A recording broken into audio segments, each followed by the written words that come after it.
So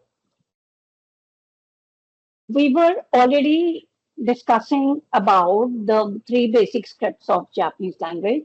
That was hiragana, katakana, and kanji, and already explained you about uh, what are exactly the basic uses of hiragana script, katakana script, and kanji script. Yeah. So after that, it is mentioned in the next point that Japanese often relies on context and politeness levels, formal versus informal, rather than direct expressions, making tone and word choice very important in conversation. So basically, what does this statement means? It means that there is a huge shift between the kind of language used formally and informally. There are three ways of telling something. When a person is talking to the senior person, regarding the senior person itself, the speaker will use the honorific and the respectful forms of the language. When the person is talking about himself or herself, the person will use the humble form. And the third manner is the standard Japanese, which is a normal level of Japanese conversation comprising of all these contexts and politeness levels. Okay, so all the expressions and all the kind of phrases Japanese natives use, they are absolutely based upon the level of conversation they are doing. That's why it is always said that understanding Japanese language is very difficult because for each expression, more than one or two translations are given. Just like, for example, if I request you to wait, I will say "choto mate kudasai." Choto mate kudasai. It means please wait for a while. So this is a kind of expression and request which is usually used as a standard language. Okay. But if I am requesting someone very senior, something to my client or someone very special to me, then instead of saying Choto mate kudasai, I will say Shosho machi kudasai. Though the meaning is same, but the kind of expression I have used is different.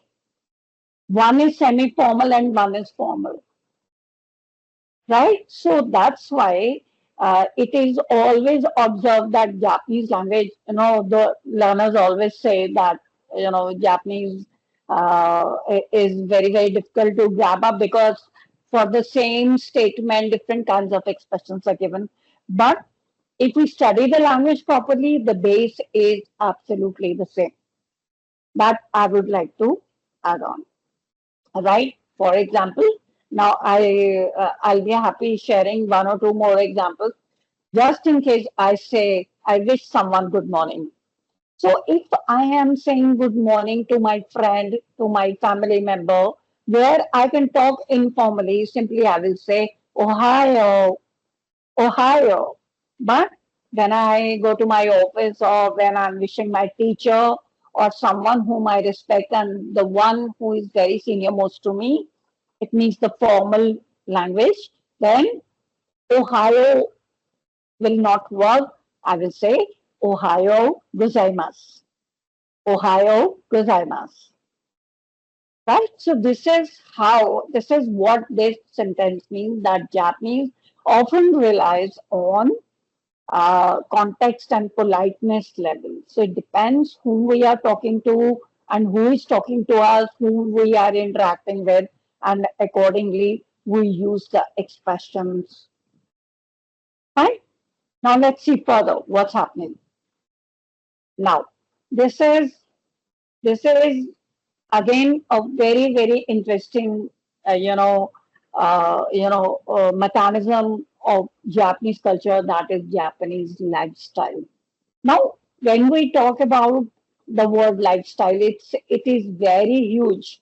It is such a vast, word, lifestyle. But still, at the basic level, uh, the basic nature, overall nature of Japanese natives is that they have the love for art, cuisine, and fashion. They keep themselves updated, right? They're very fond of cuisines, but for sure they are not able to eat very spicy food. But now the modern Japanese have developed that taste of even having Indian food also, Italian also, because now Japanese natives are traveling throughout the world, and due to international trades and globalization in the corporate world, now Japanese natives are really happy, tasting different kinds of foods and cuisines also. And love for art for sure, because the basic culture of Japan is almost same like India. And, you know, they themselves practice such a good and beautiful art and culture, lifestyle.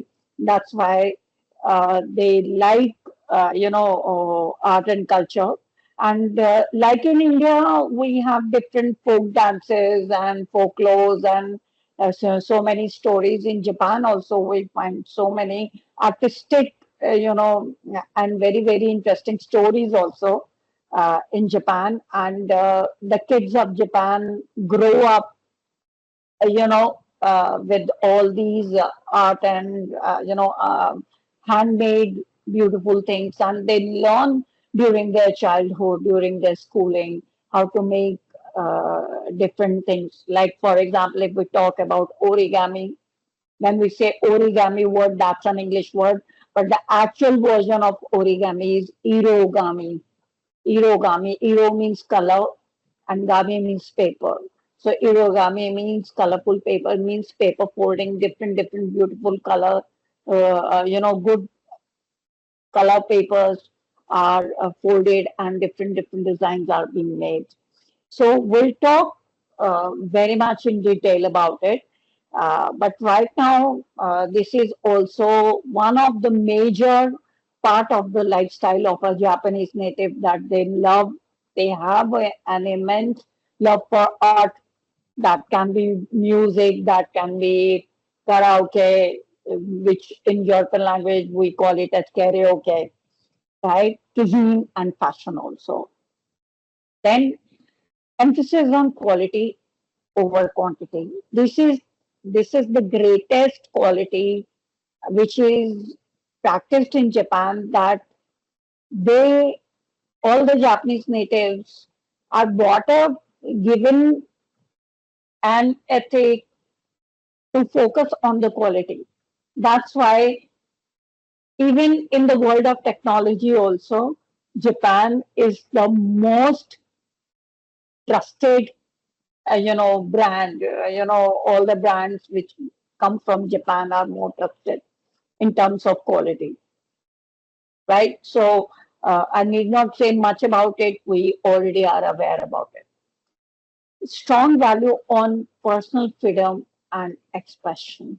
That's also a great ethic, though it is said that Japan is a very conservative country, but still they give freedom to the youth to grow themselves and explore their life, explore their careers, and explore themselves, so that they are able to do what they want to do. Like they are not bound. The children of Japan, the youth of Japan, is not much bound to do whatever their parents likes, right? They have the full freedom to decide for their lives, what they want to do, how they want to go on with their lives. So this kind of freedom really helps them to be more independent, and uh, helps them to gain confidence and self-efficacy in what you call decision making and other perspectives of life. Then comes enjoyment of long meals and lively conversations. There is a fashion, I should say, fashion of symposiums in Japan. There are so many symposiums and meetings happening, conversations happening where people of the same age or of the same group or of the same profession, they gather together, they eat, they drink, they dance, and they talk also, they converse also, they make different conversations and share their experiences and their minuses and plus also obviously, and the in the group manner, and share what actually should be done about it and seek advices also.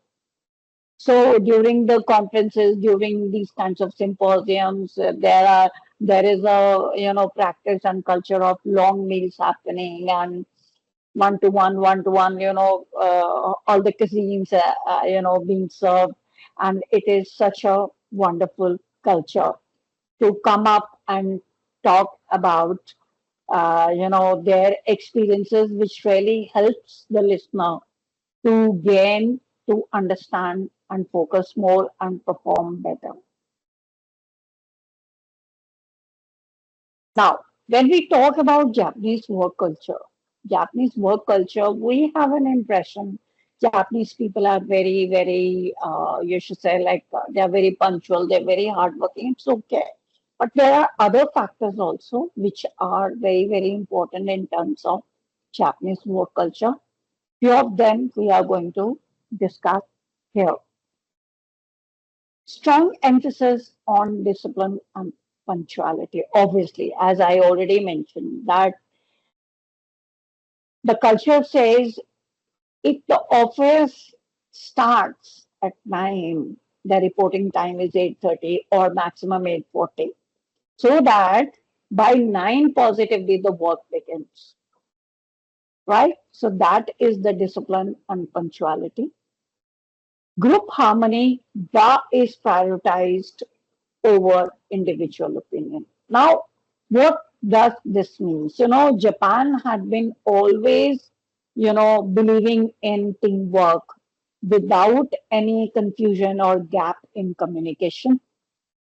If we talk about Kaizen, if we talk about, Horenso, so Horenso is also telling you this. So here, group harmony, that is WA. It means a team working together.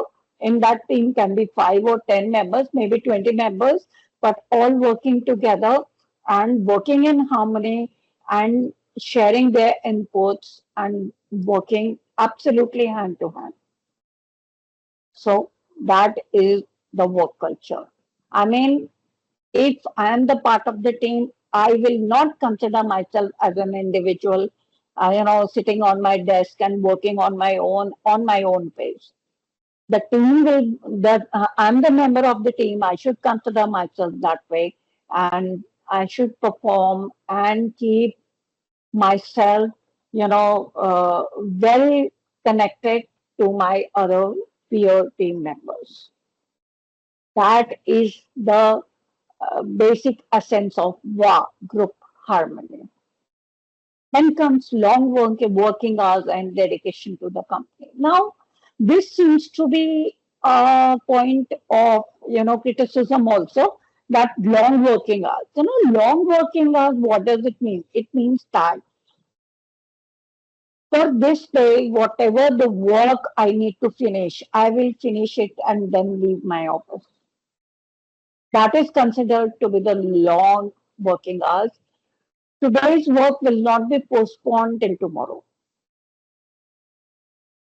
Even if it takes 10 hours or 5 hours or 8 hours, doesn't matter. If, if someone working 9 to 5, but the work is not finished at 5, it will take 2 hours more, then that person will sit in the office till 7, finish the work, submit it, explain it to the team, and then, and it's not, and the culture is so beautiful. It's not that way that the team member is sitting till 7 and working. Even the boss also sits till 7 until the work is not done by the subordinate. That's a beauty of a team member. That's the beauty of group harmony. That is one, right? And dedication to the company. Yes, of course, because when someone introduces himself or herself in Japanese, the person will speak the name of the company which he or she belongs to. For example, I'm from Henry Harvin, so I will say Hajimemashite, Henry Harvin no Shinima to Moshimasu. Dozo yoroshiku onegai itashimasu. It means I am representing my company. That is Henry Harvin. Correct? So this is the work culture. That's why we find Japanese people when they exchange their name cards, they are usually speaking the name of the company, and after that they're telling their name. And next point and the last but not the least, I should say, respect for hierarchy and seniority. I mean, in Japanese work culture, what happens? The person who has joined earlier than you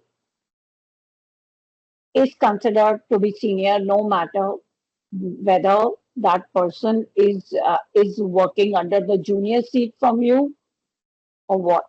Because seniority, as per the experience, is the foremost thing to be considered in the work culture.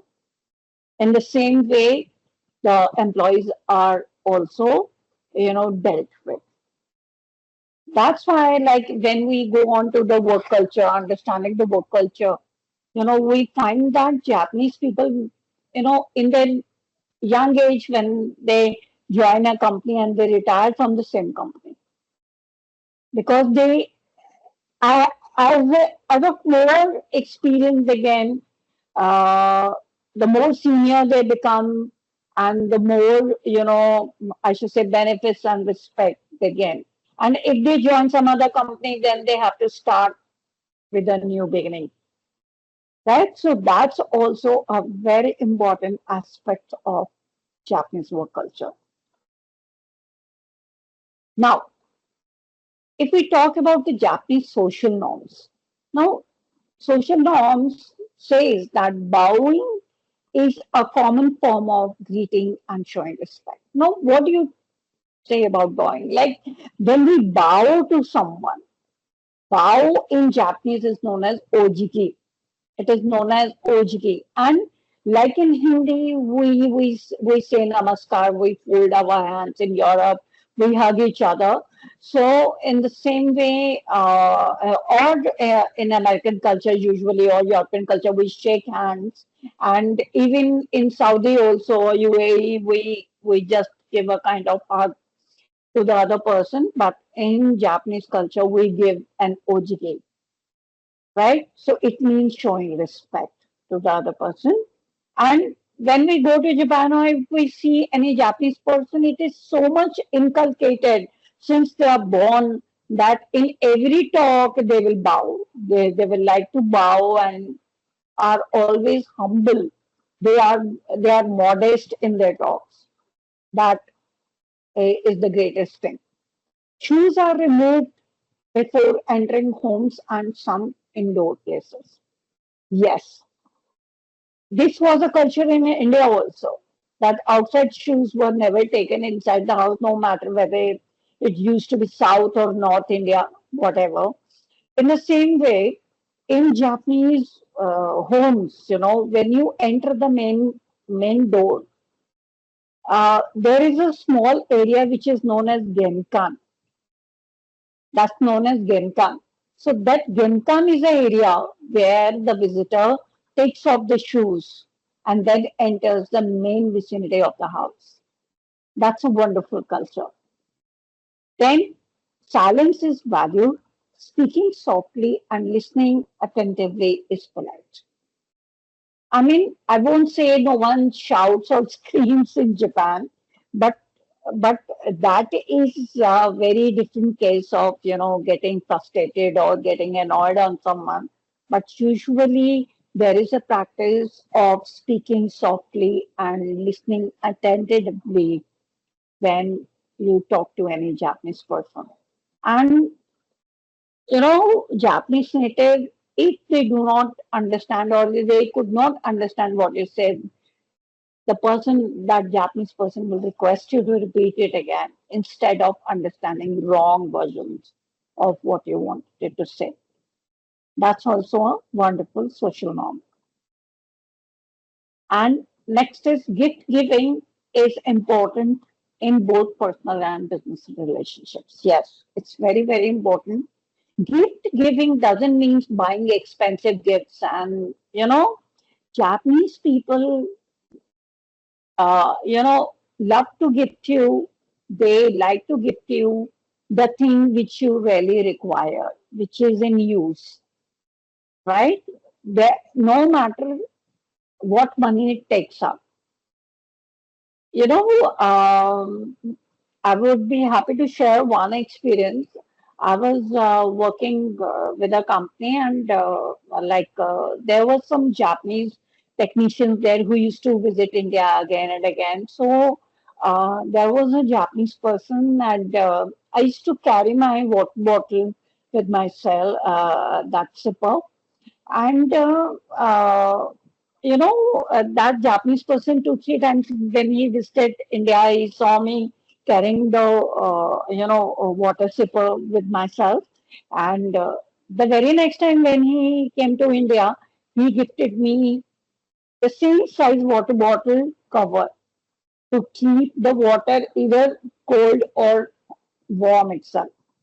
It was so sweet of him, and this is how they care and they show their care and respect. And souvenirs, gifting souvenirs also. They like when they visit India, they buy different kinds of souvenirs and they go back to Japan and gift their bosses, even their official people or relatives also. And during the New Year, like from 25th December, every year their vacation begins. And when the New Year comes, that is 31st of December till 4th of January. These 5 days are known as Ganjitsu as per Japanese culture. So these 5 days, during these 5 days, Japanese people buy gifts. They basically visit Shinto shrines and they visit their relatives and their friends' places and exchange gifts. It's absolutely same like Diwali thing in India. So that's why they like to maintain personal and business relationships, right? Okay. Now, common Japanese greetings. Now, let's till the previous slide we were talking about the culture. Now, let's see what are the common basic greetings in Japanese. So, greetings in Japanese are known as aisatsu. So, as I mentioned, Ohio. Ohio means good morning, but formally it should be Ohio gozaimasu. Then konnichiwa. Konnichiwa is hello, good day, good afternoon. Then comes konbanwa. Konbanwa. Konbanwa means good evening. Sayonara, goodbye. And ja, ne, it means see you. Right? There are many other expressions also, but these aisatsu, these greetings are also very, very important. Now, let's see this side of the slide. Basic greetings in Japanese starting with hello, right? So, hello is konnichiwa. Konnichiwa can be good day also, right? Then, good morning is ohayo gozaimasu. It's a formal way of, wishing someone good morning. Then, hi. Hi as a casual thing when, like in English, we say hi, but they say yeah, yeah. Then, good evening is konbanwa. And hello on the phone again. When you meet someone face to face, you want to say hello, you say konnichiwa. But on the phone, when you want to say hello, you're connecting on the call, you should say moshi moshi, moshi moshi. I repeat again, moshi moshi.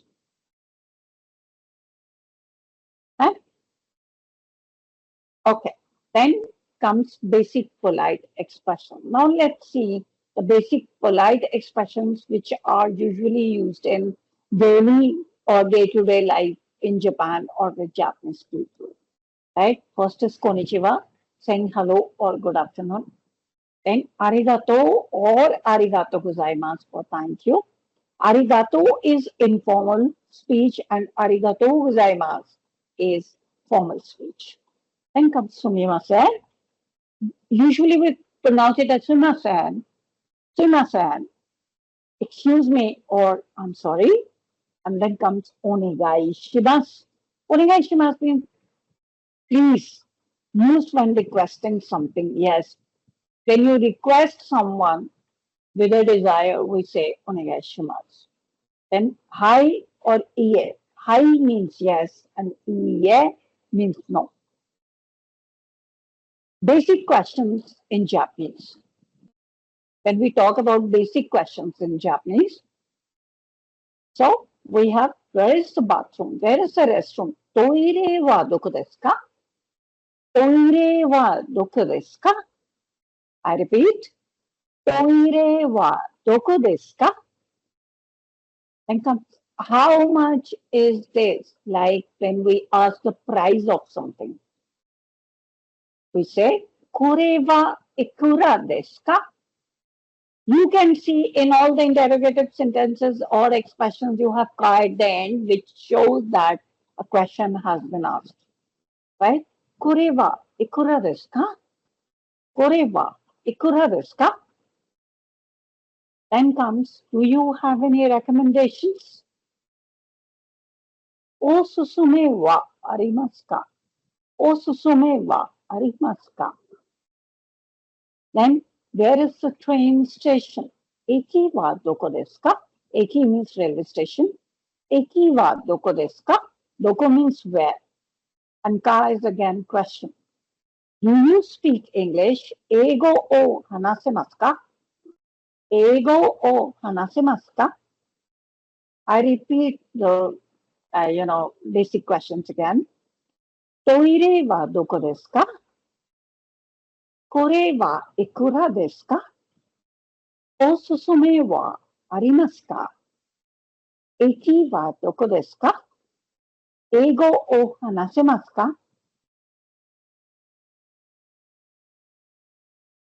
Okay. Then do's in Japanese society. When you are into Japanese society, what are the main things we always need to consider and keep on our mind when we are into the Japanese society? That is bow politely when you greet someone. Doing ojigi is the foremost must to do practice. Doing ojigi. Take off your shoes before entering a house. As I mentioned, that when you enter the main door of the house, there is a small area called genkan. You need to take off the shoes there. It's important. Outside shoes are not taken inside the house. Saying arigato, thank you. Saying thank you again and again, or saying sumimasen is important. Be on time, don't be late. On time means, on time means, as I mentioned the example, if your meeting is at 9, better to reach by 8:40 so that you make the arrangements to start the meeting and the meeting should be begun sharp at 9. Use both hands to give or take things. Simply, just using your right hand won't do. Like when we are gifting, someone or sharing our name cards, it's very important to use both our hands and holding that object properly with both hands. Now, don't in Japanese. Phrases you should not use in Japanese language. First is, I know everything. Watashi wa nande mo shiteru. I know everything. Need not tell me anything. I know everything. These kinds of overconfident phrases are never used in Japanese culture, and Japanese people do not use it. And next is Watashi wa tadashi kute anata ga machigatteru. I'm right and you are wrong. Please don't ever, show off this kind of attitude to Japanese people because they do not practice it in their culture. That's why they they are not used to this kind of etiquette. Just do what I say. Watashi ga iu yo ni atte. The way I've said, do that way only. No, this is also not into the practice. So please don't say it even to your subordinates. You are not very smart. Anata wa zenzen tashikoku nai desu. Tashikoku nai desu. Right? So you are not at all so smart. So direct criticism, you negating someone, accusing someone directly face to face is not Japanese culture. They are very polite about everything and they have many ways to convey what they want to say, but not these kinds of direct negated statements. Anata no adaraso wa iranai yo. I do not need your advice. Sorry, anata no adviso wa iranai yo. I do not need your advice. So these kinds of direct statements, please, please, please, we should not be in a practice. And those who are already learning Japanese and watching over this, session, we already know about it.